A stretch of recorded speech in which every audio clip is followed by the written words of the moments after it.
can one person with vision and courage create? This is the Leaders of Transformation podcast. And on this show, we interview difference makers and world changers who are disrupting for good.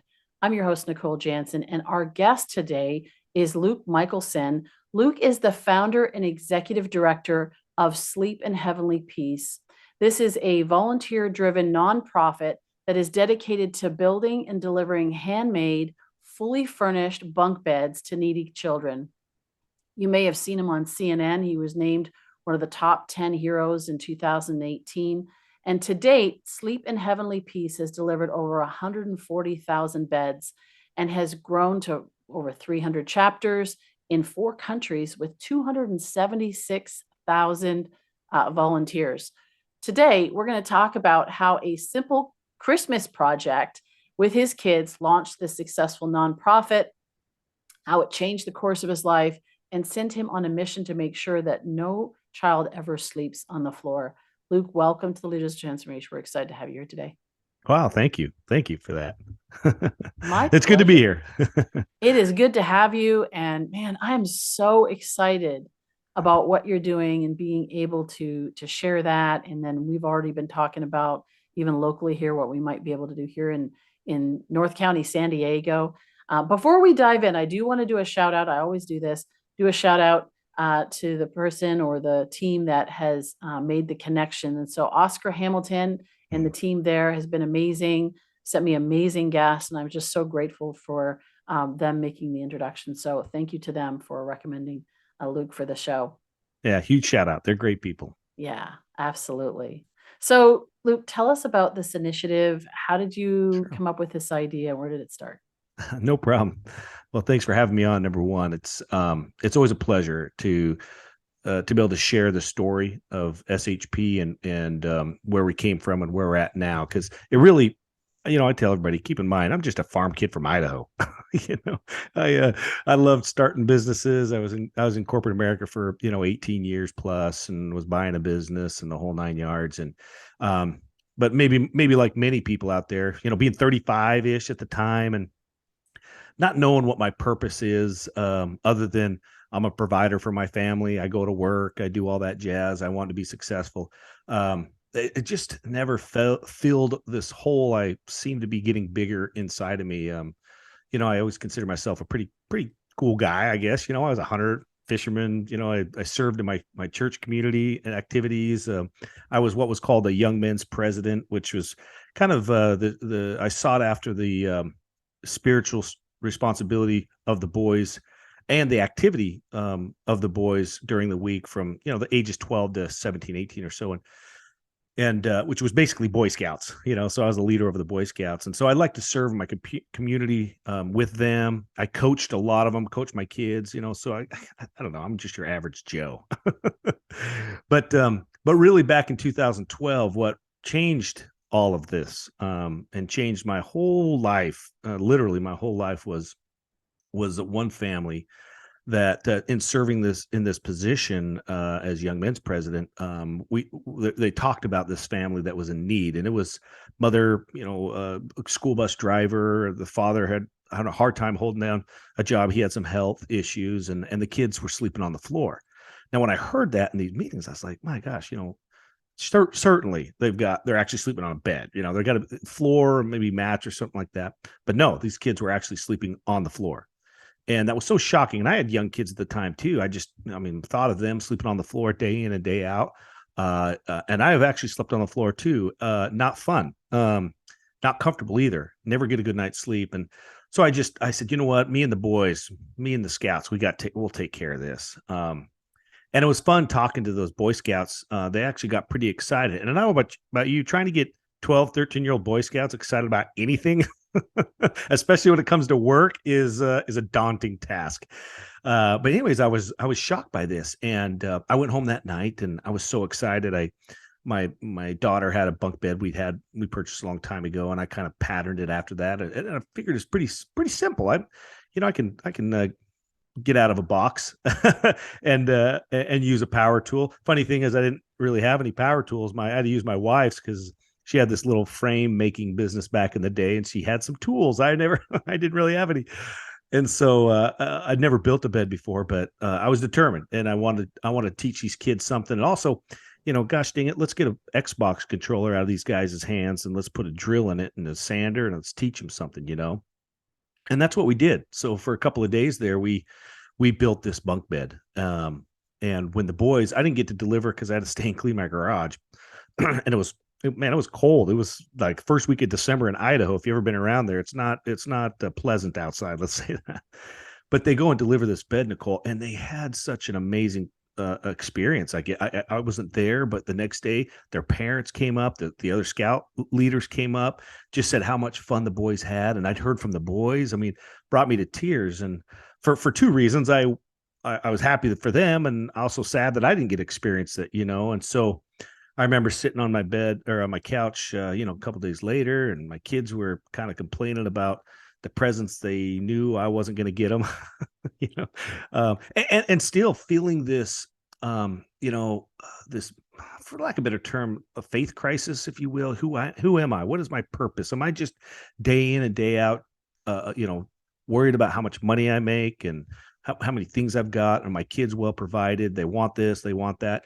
And I just experienced this event where kids didn't have any beds to sleep in. I mean, talk about being ungrateful for what you had. And I wanted my kids to feel that. So I remember this thought in my head said, just get off the couch, go out, you got extra wood, and teach your kids the same thing. And I'm like, boom. I mean, I got up out the couch, walked out to the garage. Everybody's like, where are you going? And I said, hey, I've got extra wood.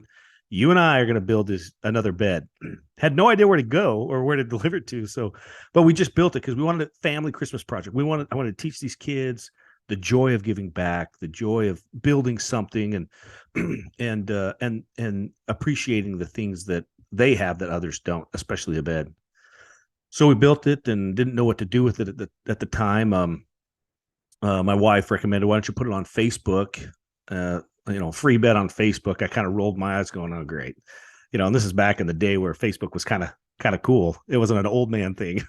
So we put it on Facebook, and, I was really expecting Nicole to get hammered with all sorts of, free bed requests and things of that nature. And we did, and we got some pretty moving stories. But what was probably the most shocking to me was how many people wanted to help. I mean, I had friends that I graduated high school with that I hadn't talked for 20 years come out of the woodwork. I had friends that I'd never met before. They just, saw it on Facebook that said, hey, can I come over and help? Next thing you know, I'm like, I got people donating mattresses and quilts and all sorts of stuff. And I thought, you know what, that's pretty amazing. There's actually people out there that really want to give back. And that was the other problem we found is at the time had no idea how bad child bedlessness really was. Nor did I have an idea that there was just that many great people that want to give back. They just don't really know how, So here I was sitting, in front of my computer screen, looking at all these people that want to help and these kids that need beds. And I just had this one bunk bed. And I landed on a friend of mine, Tennille Claridge. She worked in some social services end of things and in a town about 30 miles away. And she told me about this family. I call it my Haley story. Haley was a 6-year-old girl that had been sleeping in the backseat of her mom's car her whole life. They were homeless, or couch diving on friends here and there. Well, they just got a house. Tennille was telling me about them. And so I thought, what a better opportunity to deliver this bed to this family, So we haul out there, and man, I don't know about you. I've helped out with homelessness before. I've seen poverty, but when you see it through the eyes of a 6-year-old child, man, I tell you what, it's something. It just really struck me. And what struck me probably the most is this little girl was so happy. My kids are complaining they want another Xbox, and I said no. And this girl's happy. She doesn't have anything. There was nothing in this house. There was a hot plate with a can of soup on it on a milk carton. That was it. But she was so happy, and we came in. She didn't know why we're there, and she was so eager to show me everything. I said, well, show me your bedroom. So she pulled us back in her bedroom, and you can imagine what it looked like, holes in the carpet and cracks on the wall, and there's used toys and dolls and stuff. You can clearly see that they got, given somewhere. But what caught me the most and shocked me the most was in the corner was this pile of clothes, and it was just a nest. That's where she slept. And I don't know, man, that hit me. Sorry. It still does. It hit me so hard that this little 6-year-old Haley had been sleeping on the floor, sleeping on that for, however long they got this house. And she was happy. It just, I mean, my gosh, it just really hit me. And I was so excited to bring in this bed. And, as we started assembling the pieces of the bed together, you could see her eyes trying to figure it out. And then she just figured it out, right? She got so excited, started hugging and kissing the bed and hugging us, and just so grateful, which just brought this warm feeling. This hole that was in me just, I mean, instantly filled up. And I looked over and saw the mom, especially when we started bringing in the mattresses and sheets and stuff, because we deliver a full furnished bed. She didn't know that. She thought she was just going to get the frame. She just, I mean, just started crying. And I was raised by a single mom too. So that was really special for me to see and witness. And really, again, now my heart's full. Now it's overflowing. And we jump in the car to head home that night. And me and my buddy Jordan really didn't say much to each other. We were just so overcome. I mean, did that really just happen? And I remember I got about all the way home, and the thought occurred to me. I say this all the time, that I loved hunting and fishing and, college football on Saturdays. And, I was one of those guys, uh, you know, like that. It didn't really matter anymore. It really didn't. I mean, I thought for the couple of hours, 2 or 3 nights that week it took to build that bed, to solve that problem, that's well worth my time. And that's where I want to spend my time. And I looked over to my friend. I said, you know what? No kid's going to sleep on the floor in my town if I have anything to do with it. And that was our motto, at the time. And keep in mind, there was no inclination or plan to be a nonprofit. This was just it was my family got together and built this bed that turned into, hey, there's some friends of mine that I'd love to do this. I had so much fun. You guys need to come and do this with me, blah, blah. So that, I went to Lowe's, who was an amazing sponsor for SHP. They gave us 50% off anything we bought back then. So we bought all the the tools we needed. We bought, of course, the extra wood, as much as we could, as much as my family Christmas fund could buy, which was ultimately ended up to be in 22 beds that year, that Christmas season. We built them with all these sorts of friends and friends of friends, and, people I didn't even know came over. I mean, it was just it was weird. Okay, Nicole, it was just weird. I didn't expect that. But it was so much fun, and delivering them. Oh my gosh, the same experience as you go and you see these kids, and they're shy, and they're, I'm sure embarrassed, and the families too are just so grateful. And then the kids, they're that embarrassed hesitancy just lifts and releases when they realize, oh my gosh, this bed's for me. And that's what we want to make sure is you understand this bed is for you. These strangers here that you have no idea who they are, they love you, they appreciate you, and they want you to have a good night's sleep. And this is yours. It's not your mom's, it's not your sister's, it's not your brother. This is yours, and it's for you to sleep in. And we let them pick out the sheets or the sometimes the quilts that get donated, and it's really amazing. We'll go home that night and have the mom text us or something, said, hey, it's 3:30 in the afternoon and they're in bed. I mean, what kid does that nowadays? It was just an amazing experience. And from there, Nicole, we wanted to do it every year. We decided, okay, every Christmas we're going to do this Christmas project. Well, one year would come, and then the second year would come. Then the third year would come, and we started doing another, well, I heard about these kids over here. A friend told me that. Let me go build a couple in my garage. Why don't you come over and help me? We'll build it. That turned into more requests and more people wanted to help out. And then all of a sudden we had friends that wanted to donate dollars. So we became a nonprofit. Still no inclination whatsoever to be what we are today. Just, hey, if you want to donate $500, we're a nonprofit now. It's a write-off for you, and then come build beds with this.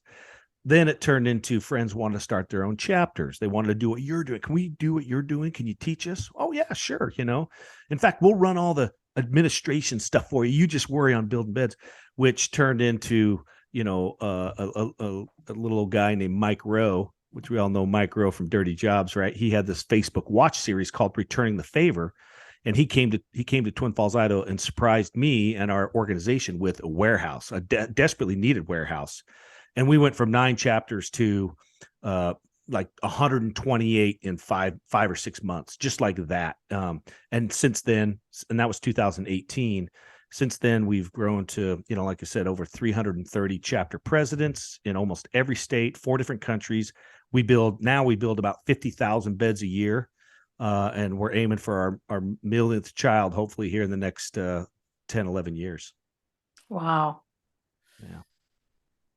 Well, I mean, there's so much there. I mean, like I was getting emotional as you were talking about Haley and these kids, and so often we forget, we get comfortable in what we have. Like you said, we want a new Xbox, or kids like, I need the new iPhone, or whatever the Yeah. case is. But what a perspective to have.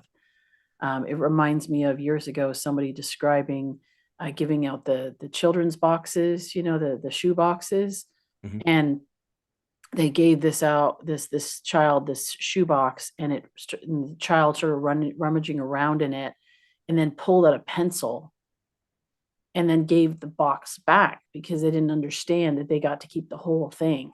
They Mm-hmm. thought they had to pick one thing, Oh, wow. and you just Wow. you just get such a different perspective when you start to see through the eyes of someone who has so little and yet is Yeah. so appreciative of Yeah. what they have. Wow. So, and I remember where my husband saw you, because it was actually on that show with Mike Rowe, where they gave you that Oh, yeah. warehouse. That's what it Mm-hmm. was. Yeah. And he was like, "That is just so cool." Um, so yeah, I mean, I can just imagine, like, your kids now, like, how old are your kids, and what do they think about all this, like where this is now grown to? Oh, at the time, my son was 10, well, 9-ish, 9 or 10. My daughter, let's see, she was 6, and then we just had a brand new baby. I don't think Bo was more than 1. Um, so a young family, and that was, that was a challenge in itself. We all of a sudden Dad was spending a lot of time in the garage, and if you came out in the garage, Dad's going to put you to work. So, and at that young age, it was, they don't appreciate the work as much as, but we always took them on deliveries as much as we could. And I remember I had a great story. And this is later on down the road. My son Bo had been older. I think he was 7 or 8 or 6 or 7 now. We deliver to this family in a town next to ours, and we walk in, and my son goes, "Oh, hey, Steven." And it was a kid that stayed with his grandma. I don't know, for maybe it's a week or the weekend or something like that. Didn't have a bed when he came to stay at grandma's house, and that's who we were delivering a bed to. So it really was very personal to my little son, who now he was able to actually deliver a bed to one of his friends. And so I think I hope anyways that I've instilled in them a joy of actually helping other people and not thinking about themselves. I know it's funny. It wasn't too many years after we started, and my son was old enough. He was walking home from school one day, and if I get the story right, there was a little old lady out trying to mow her lawn. Well, he ended up starting mowing her lawn, and did that a number of times, when she needed it. And talk about a happy parent. That's when you feel like you did something right. Yeah. That's a parent win there.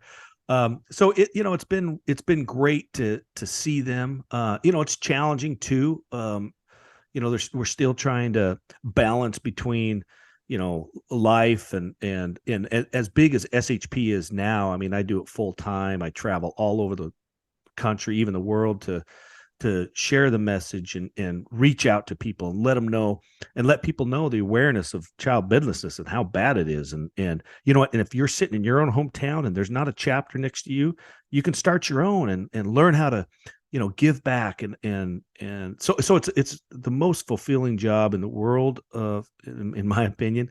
But there's distance from your family sometimes that you have to deal with, but you just hope that you planted enough seed in them that they go on through life appreciating what they have, and having that pay it forward attitude.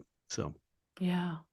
Well, and the reason why I asked that question too is because we think about the example that we set for on the next generation. I Mm. think of some of the guests that I've had on my show that have done some amazing things, and they said that when they were growing up, they learned about community service. They learned, I think of Wendy Steele, who started Impact 100, just a few ladies. Hey, let's get some ladies together and donate some money and we'll give a grant to a local nonprofit.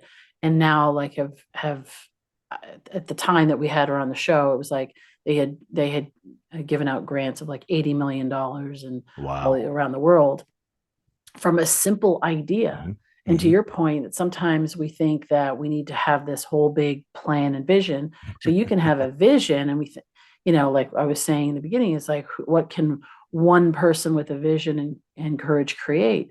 But that vision doesn't necessarily mean that it's the global vision. It's like, Yeah. I just have, it sounds like you just had a vision. I just want to help this kid have a bed. Yeah. Yeah. And then from there, I'm just going to go in and do the next thing and the next thing and the next thing. And kind of, it sounds like it grew very organically Oh, and like all it our needs, yeah, Yeah, all our growth is, and you're right, like it needed to. You know, it's funny. I gave a TED talk on tiny moments. And that's what you're talking about. And I think we all do them. I mean, heck, that probably had thousands of tiny moments before SHP, and some might turn into something big, or they might be seemingly insignificant. The difference is if you don't act on it, you don't know. And I just sit on that. I sit now thinking, had I not got off the couch, had I not thought about that, you know, um, where would I be, and where would 150,000 kids be right now? yeah, And the thousands of volunteers that enjoy what they do, and it's given them their own purpose, and you hit the nail on the head. I think finding your purpose only comes when you have that tiny thought that you decide to act on, and I don't know if I'll just say in my experience, it became very easy because maybe it hit me just right, sitting in this state that I was in. And I had a great life. I made good money, and I don't know. There was nothing for me to complain about. It's kind of hard to say. There was just this hole, this wanting to help out, wanting to make a difference. And I will say, I think our kids today, at least maybe overall on an average, seem to want to do that. They seem like it's more important to them than maybe necessarily the money they make. They care about their friends more, and which is great to see. Uh, as long as we can get them and get themselves willing to actually act on some of these good feelings. And you're right. I think that Mike Rowe said all good charities and all good stories start in someone's garage. And right. it's true. And I think it's because I've had quite a few friends and non-friends, or not non-friends, just strangers, come up to me and say, "Hey, look, I'm thinking about starting this. I want to start this charity. I want to do that. How can you make a living at it?" And almost immediately when they say that, I'm like, well, you kind of are already starting off the wrong foot, and being a CNN hero and talking to hundreds or even thousands of other nonprofits that started very similar to ours. It was about a man or a woman or a group of friends or something like that. They had no interest in really starting a charity. They just wanted to help somewhere. And that's where that purpose comes in. So if, I always tell people, like, hey, if your purpose is to find a job doing a nonprofit, that's okay. It's not bad. There's plenty of places out there. But if you're going to create a nonprofit just to get paid, you might need to switch your your mindset there. Doesn't mean it can't happen, but I just know in most of the experiences and the very, very successful CNN heroes that I've talked to, the very successful nonprofits I've interviewed and I've interviewed with, all of them have started, the same way I did. Very, very low key, no expectations of what it's going to turn into. And it's just has changed their life enough and so much that the vision was so easy, so apparent. I always tell my marketing manager, he's a best friend of mine. Um, I mean, this guy does marketing for a living, right? And as well as his marketing team.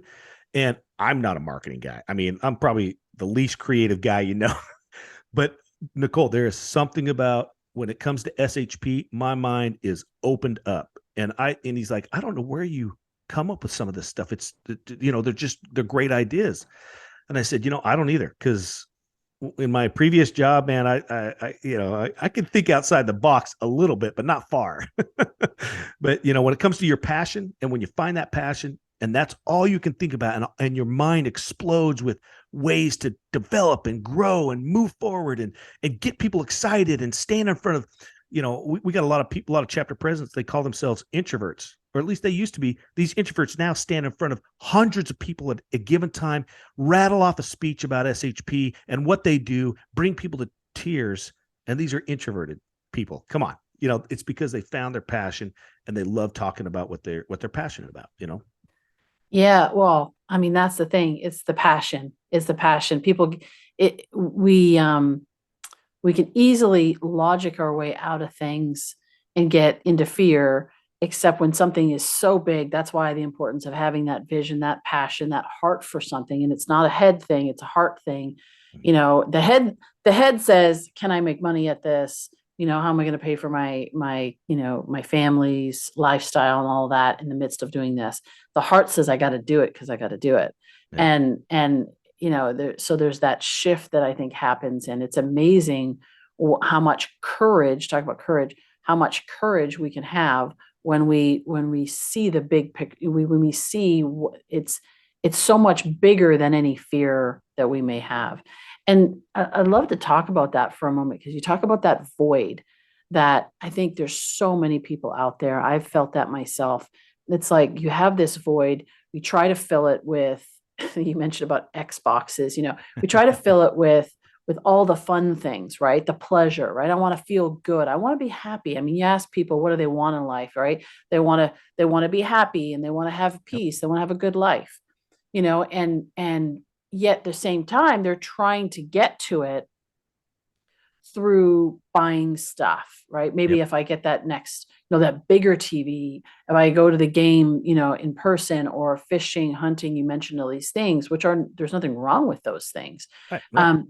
And yet there's still that void. I think human beings are designed to serve, we're designed to be in a relationship, we're designed to help others, and there's that void that, I believe is the love of God, that it's just like there's this space in your heart that can only be filled by serving others, by loving, by pouring it out. And then there's that generosity multiplier that kicks in as a result of that ripple effect that goes out, and it ignites other people's hearts. And so talk a little bit about that, even for those that might be listening and saying, I'm trying to figure out how to fill that Yeah. void, Oh, and maybe even giving them some encouragement about, like, stepping out, getting yeah. beyond the fear and just doing it in the Yeah. midst of, I got 3 kids, I got a wife, I got to take care of Uh-huh. all these things. And yes, and You know, somehow you were able to do it and step out on faith and Absolutely. You make time. You make time for whatever you need. You're going to make time to go fishing or hunting or go play basketball or whatever. You're going to make time. And part of my TED Talk speech about passion and purpose, was action. Obviously, acting on those tiny moments. And you're right. I was no different. I mean, number one, we all worry about what people think of us, even though we might not say that. We do, right? And we worry about, and maybe it's nothing more than, I just want myself to know that I'm successful. And I'm a little bit of both. I'm a people pleaser, but I also want to feel successful with myself. And 10 years ago, before SHP, I think a lot of my success was just based on the number of zeros I had behind my paycheck, if I had the same boat or whatever as the next guy. And you're absolutely right. It just dawned on me when I started getting this vision of SHP was, all those things I bought and purchased was just to be happy. And I remember I had them and I wasn't. In fact, they almost became a curse to me. You had to register, you had to, then you feel obligated to go use them. I mean, there was just all these things that just took time. Now, I enjoyed doing them, but really when it came down to it, it really wasn't what gave me the most joy. What gave me the most joy, and I tell everybody, if you want true joy, everybody listen, if you want true joy, in this farm kid's humble opinion, you got to stop looking at yourself and you need to go find someone that's in need and help them, whatever that is. Maybe it's picking up groceries or cutting their lawn. I promise you, whatever you're doing, your problems will seem far less daunting, and you'll have a joy that really is not produced any other way. And the more you act on that joy, the more people you can help. That, in my opinion, is the measure of success. There will always be someone that makes more money and has a better whatever, um, but your feeling and your mark on this world really depends on what you want to do and what you want to do about it. We have if I can make a shameless plug we have a podcast called Humans Helping Humans, which the cool thing about that is we just interview chapter presidents for the most part and hear their story. And these, just like me, they're just common folk that saw or heard about SHP or didn't and researched how they can be involved with, helping kids find better place to sleep, and found us. You talk to them and listen to their stories. And one particular story that I love, very simple. Bruce Crenshaw talked about the guy that says he's an introvert, came, on the show. He said, look, I just knew I had to do something. And that's all he asked people to do, was just do something, because if you don't, then you'll never know. And if you do, I promise you, at one point, you're going to stumble upon something that really strikes you in your heart. And if you get that, then pursue it. Don't be afraid, make time for it. And I don't know any other way to say it. You just never know what can happen, and here we are. I'm talking to Nicole about SHP, who lives in San Diego. I'm in Florida right now, helping out with the disaster relief program. I would never have bet in a million years that I'd be in this situation if it wasn't for acting on that moment, Yeah. Before we wrap up, I do want to find out a little bit more about the organization and how people can support. So, first of all, how much does it cost to build one of these bunk beds? You mentioned Lowe's as one of your sponsors. You bet. Yeah. So the process is very simple. First of all, shpbeds.org is our website, and all the information you need there is there. There's 4 things you can do, really. Obviously, the first one is you can volunteer. So you go there, you find a chapter that's closest to you, contact the chapter president, find out what their build schedule, delivery schedule is, and be a part of it, or maybe be a part of their core team. We have kind of roles and responsibilities on the core team that help that particular community's chapter run. And of course, you can donate. Now, Nicole, one thing I didn't want to do when I said, okay, we're going to do a nonprofit, but I don't like these big, huge nonprofits that, you donate $1 or $2 and you have no idea where it goes. So through painstaking processes and not easy to do, we've set up a program now where you actually select whatever chapter you want to donate to. So if your brother's, got kids on the floor in Florida somewhere or Texas, you can pick that chapter and donate to it. We take 10%. That's it. As our administration fees, just to pay for things, 10%. That's it. So 90% of your dollar stays right in there. And we always want to be very transparent with that. So you can donate. The next thing is obviously just raise awareness for, what this service provides, because it's very unknown. And lastly, you can apply for a bed. A family next to you, your family, or, some family 5 states over that about, you can apply or refer us to those families. And as long as the kid's ages 3 to 17 and doesn't have a bed of their own or very poor sleeping condition, we'll do our best. And we have a chapter in that area. We'll do our best to provide it. And if you actually go and find that there is no chapter in your area, you can click on start a chapter and just learn what that means. We have an onboarding process where, we tell people what a chapter president does, give you some commitments or some time commitments there. So you kind of get an idea what that looks like. Then you talk to we have the country split up in 9 different regions. So there's 9 we call RSLs, which is a regional support lead. They give you a call or invite you to a webinar where you can actually talk to other people that are thinking about becoming chapter presidents. And if you continue to still want to do that, then we fly you to Lehigh, Utah, and you're trained to be a chapter. And so, and I promise you, like if getting children off the floor and into beds, and you like to run power tools, there's nothing funner to do, I promise you. So really, Nicole, those are the big ways that people can be involved with this and learn more about us. And really the big thing is just we got to find more of these kids. We build and deliver 50,000 beds a year, but we still receive well over 100,000 applications a year.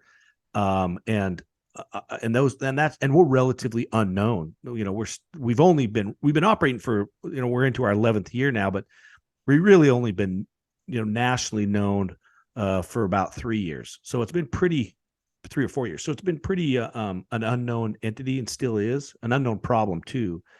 So helping us raise awareness and finding these kids is probably the first thing I'd ask people. So to that point, you mentioned about having more applications than beds that you've been able to build. So obviously, there's a need for more chapters and more people to get involved in it. But also, you mentioned about finding people. How do you actually find out? I mean, other than like maybe I don't know, maybe your kids going to school with somebody, they go to the house and they see that they've got no bed. But other than that, like I don't have any kids, so how would I know if somebody in my community doesn't have bed? Great question. And it's funny. There's a few chapter presidents that understand the need, but most of them don't realize how bad the need really is. I guess they kind of just take our word for it, and then they get back and they go, "Oh my gosh!" In a month, after one airing of a bill that they did, they get 200 applications. And we have some chapters that have thousands of applications. So and the really going to your social services organizations, school counselors are a big no in that realm, and police officers, they see these families that kids don't have beds. At the foster care program, we support a lot of foster families that take in. One good story is we this has been a couple of years back, but we had a call from an agency, said, "Hey, how quick can you get us a bed?" And I said, "Well, tell me the situation." They said, "Well, this judge, there was these 2 kids, a 6 and 7-year-old. Parents were in jail, and grandpa and grandma lived back east and couldn't take them, and so they had to go to foster care program. Well, the foster family only had 1 bed, and they couldn't afford to do another one. So here, these 2 kids, the only people they really know in life right now is each other, and they're about to be split apart because of a bed." I said, and the judge gave them 24 hours, the family to get 24 hours. And so this family just, scrambling, happened to run into this social services agent that I'd been working with, because we weren't really known back then. And I said, "I'll get you a bed in 12 hours. And so we delivered a bed. And so, here these kids now can stay together simply because they didn't have a bed. That's how unknown and how huge this is. So a lot of counselors and social service organizations, they'll tell you. In fact, one thing it was shocking to me as we were contacting these agencies to help us spread the word. Man, I can't tell you how many, especially homeless transitioning organizations, say, "Oh my gosh, are you serious?" Because finding a bed for a child is one of the hardest pieces of furniture that that there is to furnish these houses. And I'm like, "What, are you serious?" I mean, certainly like a fridge or a couch, or they're like, "No, it's even parents' beds are easier. It's a child's bed that we almost always have to buy." So that was shocking to me, and now hopefully we're getting to the point where these foster care agencies, these transitioning homeless agencies know to ask now, because they didn't even ask before. Now they're asking, "Hey, do your kids need beds? If you do, here's an organization that can help." Wow. Yeah, the things you don't know unless you ask, right? Right. So, and you mentioned about and it was on your website as well, 3% of the population, kids don't have beds. And, that's a big percentage. Seems Mhm. small, but it's actually quite a big percentage when you're looking at the entire population. So, wow. Well, Luke, thank you so much. I appreciate you coming on and sharing your heart, your passion. I totally get how much you love what you do, and Mhm. and no wonder there are people that are coming alongside you. I think that that's also part of why you can inspire others to come alongside you, is when you're passionate about something, genuinely passionate about something, and being in service, that the other people around you that hear that, they want to get involved in that, and it ignites something, it sparks something in their heart, to get involved. And so thank you for your commitment to that, and stepping out on faith, and leaving that job and going and doing something at the right time, Yeah. to go and do it full time and do what you do today. I just so appreciate it, and so appreciate you being on the show here. And you mentioned the website. We'll mention it here again. shpbeds.org is the website. We'll have, of course, the links in the show notes, and other things will be there on our website as well. And yeah, I look forward to meeting you when you come to Carlsbad soon. Yeah. I'll let you know. Yeah, that'll be super awesome. So I'm really excited about it. And so I always say to our listeners, I say, leaders of transformation take action. You mentioned it earlier. Take action on something that maybe you had that little inkling, you want to help somebody out. Don't think about it in terms of like what the big thing that it's going to turn into. Just do that little thing. Use what you have. I think about, there's actually a story in the Bible of a woman who was poor, and she didn't have any money, but she had these empty jars and a little bit of oil. And the prophet says to her and says, what have you got? She says, I have nothing, right? I have nothing. We're going to die. We're going to starve and all that, and have all these bills, can't afford to pay the bills and everything. And he said, what do you have? And I think so often that simple Yeah. question of, what do you have? I Yeah. can't do this, I can't do that, and da da da. Okay, well, what can you do?